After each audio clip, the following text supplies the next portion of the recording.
Menjelang maghrib, suasana kampung biasanya mulai sepi. Warga yang memiliki anak kecil akan segera mengajak anak-anak masuk rumah dan menutup rapat pintu. Di kampung kami, itu sudah seperti aturan tak tertulis. Semua karena cerita menyeramkan tentang hantu wewe gombel yang dipercaya suka menculik anak kecil di waktu senja. Tapi keponakanku, Zaki, seolah tak percaya dengan cerita itu. Usianya baru 6 tahun, dan hari itu ia pulang dari mengaji agak terlambat karena mengikuti acara ulang tahun temannya. Jalan pulang yang harus melewati perkebunan aren yang sunyi dan gelap. Ibunya, bibiku, menunggu cemas di rumah. Saat malam tiba dan Zaki belum juga pulang, keresahan berubah jadi kepanikan. Bersama suaminya, mereka mulai mencari ke rumah teman-teman Zaki, tapi hasilnya nihil. Ketika jam menunjukkan pukul 10 malam, warga pun turun tangan membantu pencarian. Isu yang beredar, Zaki diculik wewe gombel. Salah satu tetangga menyarankan untuk memanggil Pak Ijal, sesepuh desa yang dikenal punya mata batin.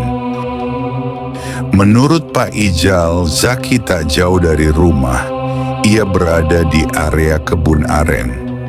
Warga pun membawa obor dan peralatan dapur, mengetuk-ngetukannya sambil memanggil nama Zaki. Tiba-tiba, paman melihat sepeda Zaki di tanah, dan tak lama kemudian seseorang melihat ke atas pohon.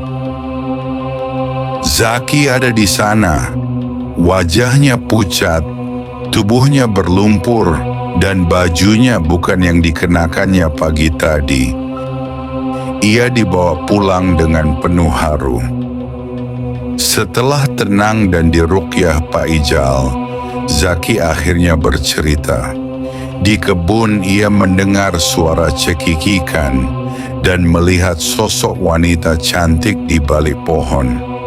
Wanita itu tersenyum dan tiba-tiba membawanya terbang ke atas pohon tinggi, lalu memeluknya erat sambil menawarkan makanan dan minuman. Untungnya Zaki menolak semua itu. Menurut Pak Ijal, jika Zaki sempat menyentuh makanan atau minuman dari makhluk itu, ia bisa menjadi bisu seumur hidup.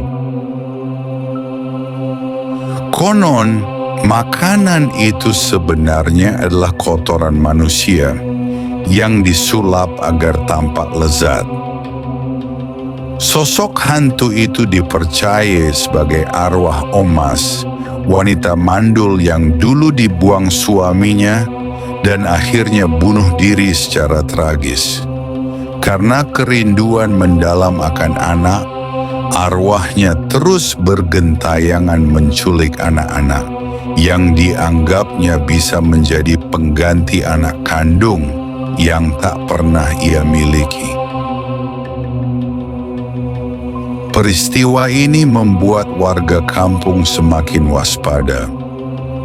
Kini semua anak diwajibkan pulang sebelum maghrib, dan setiap malam Jumat, pengajian rutin digelar untuk mendoakan arwah Omas agar dapat beristirahat dengan tenang.